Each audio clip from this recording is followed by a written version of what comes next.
Hey everyone, and welcome to this explainer.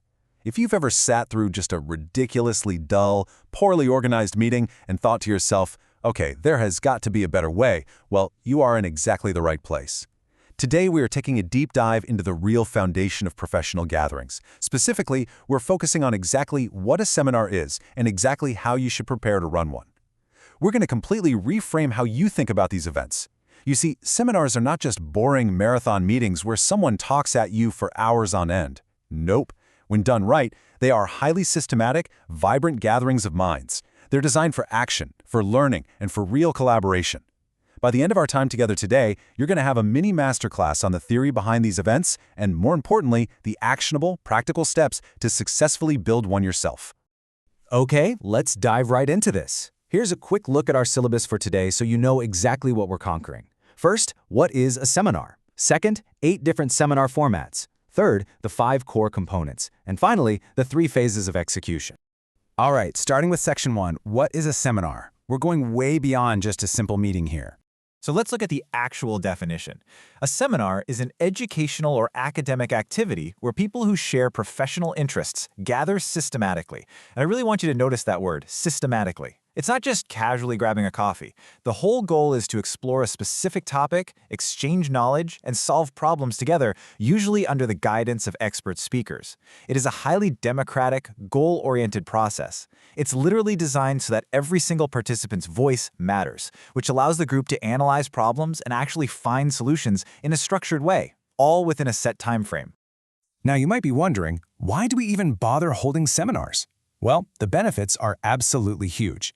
Direct participants get to level up their knowledge, their skills, and their academic experiences. But it really goes way beyond just the individual. Seminars help solve real, practical, systemic problems. They provide concrete conclusions that aid in critical decision-making and policy setting for entire organizations. They develop your staff, foster teamwork, and give a massive boost to creativity. And, honestly, they even lessen the day-to-day operational burden on bosses and managers. Because by empowering your employees to think creatively and practice leadership, the whole organization just becomes much more self-sufficient. Moving right along to Section 2, 8 dynamic seminar formats. This is all about tailoring the event to your specific needs. You know, seminars really aren't a one-size-fits-all kind of deal. In fact, our sources identify 8 distinct formats. Think of these like your organizational toolkit. We've got panel discussions and symposia for expert insights. We have highly practical workshops where attendees literally get to practice new skills. Then there's brainstorming and group discussions for really collaborative idea generation. We also have relaxed Q&A conversational styles, rigorous academic conferences, and finally, huge conventions with multiple activities happening all at the exact same time. If you group these mentally, it helps. Some are for deep listening, some are for active doing, and some are for massive networking. So don't let the variety overwhelm you. It just means you've got lots of great options. Now, what's really interesting about this is how beautifully broad this spectrum actually is. Let's contrast 2 very different formats to give you an idea. On one side, you have brainstorming. This is all about totally free idea generation. There is absolutely no criticism allowed. You just keep pitching wild, new ideas to solve a problem. On the exact opposite end of the spectrum, you have a symposium. This one is highly structured, deeply academic, and features top experts presenting differing, heavily researched viewpoints on a super specific topic. Both are technically seminars, but man, they serve entirely different purposes. Or consider the group discussion format. In this setup, you take a much larger audience and break them down into smaller, super collaborative, engaging subgroups.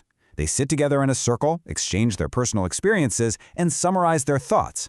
Later on, a representative from each of these small circles will actually stand up and present their group's ideas to the entire room.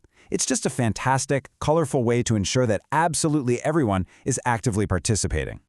Okay, Section 3, the 5 core components. This is how we start building the foundation. Let's break this down, because every successful seminar relies on 5 vital pillars. First up is content. You absolutely must have clear objectives, a highly specific topic, and a solid schedule. Second is personnel, so your organizing committee, your attendees, and of course, your expert speakers. Third is location and equipment. Think about your main rooms, subrooms for those group breakouts we just talked about, reception areas, and AV tools like microphones. Fourth is time, and here is a crucial tip straight from our sources. Successfully booking and inviting your speaker is a massive part of managing your time component. Do not leave that to the last minute. And finally, the fifth component is budget, meaning carefully accounting for every single expense. Which brings us to Section 4, the 3 phases of execution. This is where we get into your actionable roadmap. Organizing a seminar is really a chronological journey. It definitely does not just happen the morning of the event. It's broken down into 3 totally distinct phases. The preparation phase, which is everything before, the execution phase, which is during the event, and the follow-up phase, for after the attendees have all gone home. Don't worry, we are going to break down each of these phases step by step right now. Let's start with the preparation phase. You don't just pick a topic out of a hat, right? You start by actually surveying problems and interests to find a highly relevant topic. Then you form your central organizing committee. Step 3 is kind of the absolute secret to success here, writing the project proposal. Establishing crystal clear objectives, scopes, and expected outcomes from the very beginning is going to guide literally every other decision you make. And finally, you handle the pre-seminar logistics, utilizing those 5 core components we just went over. Next up is the execution phase, the big day. This is where you guide attendees to registration, host the opening ceremony, conduct the core meetings or activities, and then wrap the whole thing up with the closing ceremony. So the crucial point I want to highlight here is that both your opening and closing ceremonies require formally prepared documents. You need a structured opening address to really set the tone, and a formal closing report to state clearly whether the seminar's objectives were actually met. It just grounds the whole day in a great sense of professionalism. And finally, we reach the follow-up phase. The magic doesn't stop just because people left the building.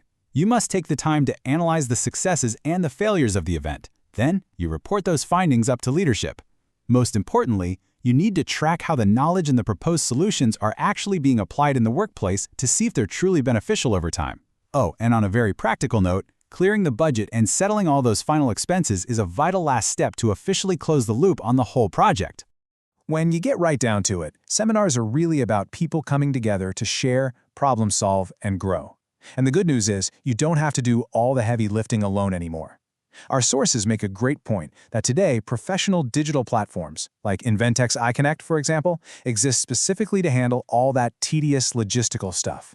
They do the seamless registration, the digital voting, the data reporting, which frees you up to focus entirely on the people and the ideas. So we've covered the definitions, the 8 different formats, the core components, and the step-by-step phases of preparation and execution. You now hold the structural secrets to transforming just an average boring meeting into an incredibly dynamic, goal-oriented seminar. The tools are literally in your hands. So the only question left to ask is, are you ready to organize your next successful seminar? Thank you so much for joining me in this explainer, and I seriously can't wait to see what incredible gatherings you put together next.